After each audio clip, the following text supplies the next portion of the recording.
Let's talk about boundaries and environment because it connects to purpose. I work in addiction treatment currently. I do the individual sessions for the clients that are in addiction treatment facilities.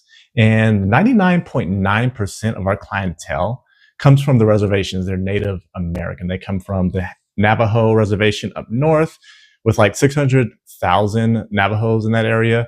We have the White Mountain Apaches out west, and then to the south in Maricopa City, we have the Act-Chin tribe, and there's even others. I think there's a Gila River healthcare community out slightly west of us.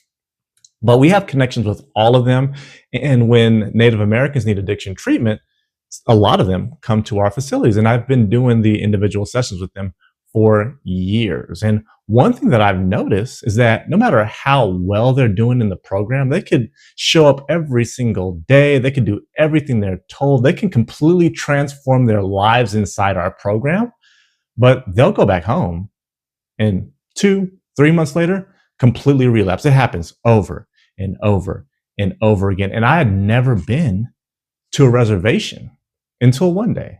I had to actually go pick up a client. They just asked me to go pick up a client, and I went to a place called Vilas, Arizona. This place is like a third world country. I'd never seen anything like that except for when I was in the army. There were so many wild dogs all over the place. Like, that was the first thing I noticed. I was like, why are there so many dogs just running around all over the place? Like, not even afraid of cars. Like, forget that. They were just running out to the cars. They didn't care. Dirt roads everywhere. The houses were shacks because people in Phoenix, Arizona, like if they're native, they talk about how their family builds their house and stuff. These houses look like they were built by me, and I don't know how to build a house. These houses, like they look like they were about to fall over. They were very spaced in between them. The landscape between the houses were terrible. It just looked very impoverished, like a third world country. And then I started to realize why there was so much relapse. Like, people couldn't go back home and stay sober.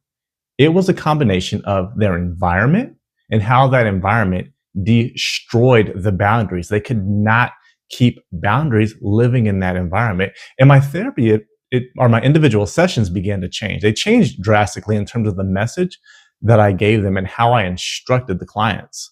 The focus of it was that they had to develop the skills and the tenacity to construct their own environment.